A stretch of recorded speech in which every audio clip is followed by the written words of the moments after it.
I guess it's afternoon. Okay, good afternoon. So I'm here to speak a few words on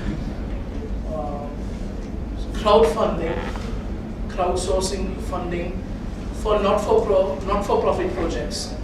Because in the Western world now it's very common to kickstart your own business through crowdsourcing. So that I think Jubair will cover.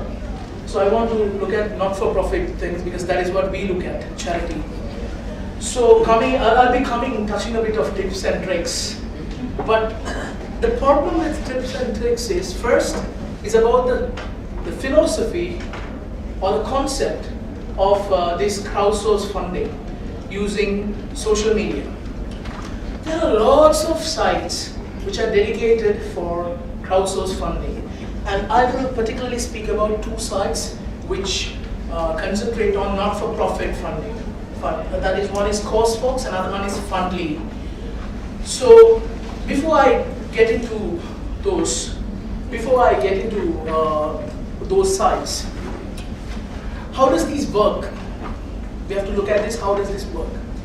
I was like, we speak a lot on social media. I was chatting with my friend about this crowdfunding thing, and suddenly this idea came up. I said, what is crowdfunding? It is virtual begging. See, in real life, it's like going to person. Here, this is what I'm going to do. Can you give me money? Here, this is what I want to do. Can you do it? The same thing you do in this real world, you're doing in a virtual world. You're putting your course, and you're asking for money. So it's that kind of a thing. So what these platforms do is, they give you an opportunity to present your case. I'm sorry, I'm using the word case, to present your course. So you can present your course in their platforms, and then you can share it in all of the social media, whatever the social media sites you are established in, and then where people will start giving you money. So I'll explain the process easily. But before you get into these sites called Fundly or CauseFox or Indiegogo or whatever, as a not-for-profit organization, there are basic requirements. Without these basic requirements, whatever the platform you use is not going to be fruitful. First of all, you have to have a very strong social media presence. That is, at least a Facebook and Twitter presence is vital. Without a very strong Facebook or Twitter presence, it is very hard to share the message, to spread the message. So the first thing, anyone who is interested in fundraising for not-for-profit projects should establish a very strong social media presence. They can put up a very attractive Facebook page, promote the page, get more likes, and do the same to your Twitter page, and then keep an active page running so that the people are engaged with you. So that when you post something, it reaches people, it really reaches people. Because in this world, people are not waiting out there, okay, who is going to ask money? Here I'm with money, I want to give money. People are not like that. You have to reach them for money. And people are very stingent to open their pockets. So it is a hard thing. So first, the basic requirement is having a social media presence. When you are having a social media presence, then the people in your page knew what you are doing, and they will be engaging with you, which will give you other advantages as well. I mean, they will start working with you, they will be supporting you. That advantage is also there. Then you can use these platforms. To use these platforms, as Jubair pointed out, you need to have this internet banking, internet transaction, all these financial things sorted out. Because in Sri Lanka, PayPal is still not very, there is a small restriction on getting PayPal money inwards. Because in the Western world, people use PayPal a lot because it's more safer, that you don't have to give your credit card number to each and every site. So PayPal is very vital. So I don't know what the status of PayPal in India is. So that is a big disadvantage in using PayPal in our part of the world. So using a card, I don't know how many will trust using credit cards over the internet and proxies. So that is the first concern we have. Second, all these sites, all these providers of crowdsourced funding will say it's free, but it is not free in that sense. There is a charge. See, per transaction there is from 5% to 7% transaction charge. So if someone is donating you $100, you will be receiving only $93 or $94. So there is a charge. That is why they are doing business. I mean, there are staff working, developing the platform, they have to pay for their servers. So nothing is free in that sense. There's nothing called free lunch. So I believe in that. So there is a charge, there is a cost for even charity. There is a cost. So you have to consider all these factors. So if even after that, if you think crowdsourcing suits your project, basically crowdsourcing suits for bigger projects. Sometimes for smaller projects, I mean in the Western world, smaller projects are done by crowdsourcing. You will be surprised that if you go to certain crowdsourcing sites, crowdsource funding sites, there are even requests where the breadwinner of the family has had a small accident that he couldn't go for a job, so help this family survive for 3 months, and people do donate. So it's small money, $300 to $1,000. So that kind of active nature is there. But imagine yourself donating $5 here, paying 7% for the service provider. Then if your bank is having another charge for withdrawal and everything goes on the donor, it's sometimes pointless. Because out of that $5, $1 would have gone as service charge.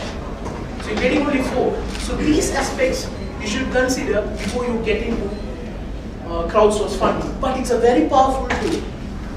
And another aspect of this crowdsource funding is mobile, use of mobile. Nowadays, you can transfer credits through mobiles. So that is one technique Jubair is using. So that is a manual way or a self-made way of doing that. But then again, you have to be careful of the laws of the country. I mean, whether you can collect funds like that, whether it's legal, how flexible it is, these things has to be given thought. So these are the fundamental things which you have to consider before going into these platforms, using these platforms. So if I come to CourseWorks, what is CourseWorks? CourseWorks is a platform where you can create a course. For example, say, I need to go for a conference in Delhi. So I've been selected and I have to go for a conference. I say, okay, this is my background. I will title it like, please fund my conference to Delhi. And I will give a call. I'll say, this is how I was selected. These are my credentials, and I will create a course and I will say I need this much money, and then I will create a page. CourseWorks gives you the flexibility to design a page. So to use CourseWorks, you actually need a bit of technical experience of how to design a page. You can design different pages, and the modern way of most funding requests is based on videos. People make videos. Actually, CourseWorks with another organization has given you has released an ebook, how to make efficient crowdsource funding videos, how to make your videos very efficiently, because people come in videos and they talk. So that's more touching, rather than writing and expecting the donors to read. You come out and you create videos. That is more touching.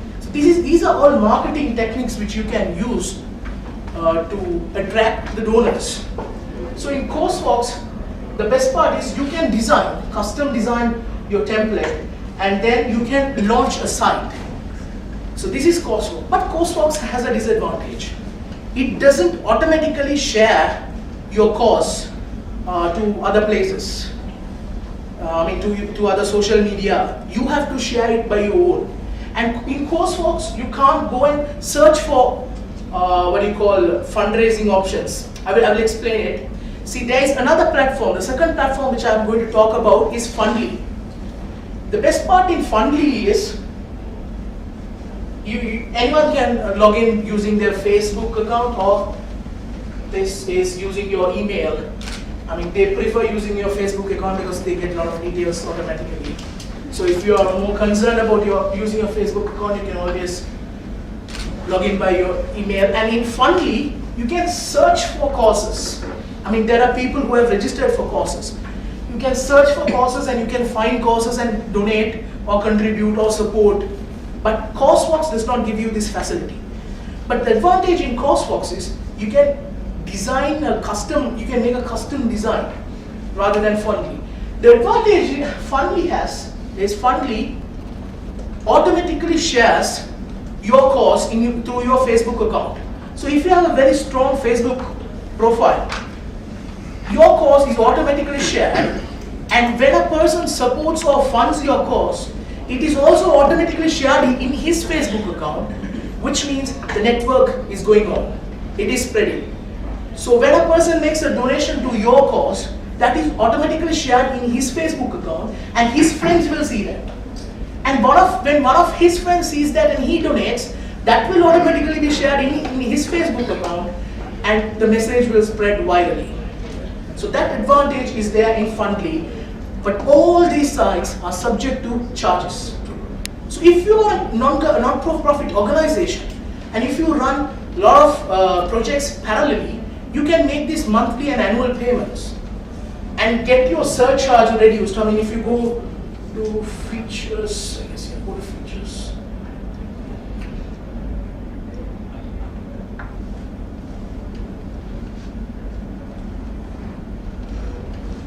I'll figure it out. So you will get these charges. You can pay monthly $99, and then your surcharge per transaction goes down to 3.9%, or as the normal surcharge is 5%. So when you can parallelly run a lot of projects. So this advantage is there in all sites. So I advise you, before starting on this crowdsource funding, you do this research on whether your project needs this funding. And if you really feel that this is a good way, then it's possible. Actually, this is a very, very efficient method for fundraising. Unfortunately, we don't have the basics prepared in our part of the world. The e-banking system, I think the e-commerce is growing in our part of the world. So in a couple of years, we'll start using it. So in the meantime, if we do enough research and be prepared to do this, within a couple of years, crowdsource funding would be a reality here. And I heard rumors that certain filmmakers here are thinking of making films through crowdsource funding. So I'm waiting to see how that works. And I'm sure people will be very happy to contribute to their favorite heroes or heroines movie. So in producing such movie. And coming to the tips and tricks of how to get money out of these stingy people's pockets. Now that is a big skill. People are not going to give you money. See, if an actor goes and asks for money, people will. People will, because they are heroes. But it depends on how we are going to exploit people's beliefs and ideologies. I can give you a simple trick. In our part of the world, people are obsessed with charity because they think doing charity is good for their afterlife. So just inspire with them, do charity, because these days people are so busy they don't have time to go to pray or go to temple or do charities. Just ask these people who sit in front of computers and make a lot of money. Just appeal to them. While you sit on computer, also do charity. Give education to a child or something like that. Your course, and make them feel like opening their pockets and giving you money. So these are all marketing strategies. This has nothing to do with social media. This is common sense. And if you use common sense very well, the social media tool can be used very well. So that's what I want to say. But be careful getting money before using these things. Be careful about the banking procedures, the financial regulations. These things works, or else it can create you more trouble than what you already have. Thanks. Thanks, Ashok. Before I give you this right about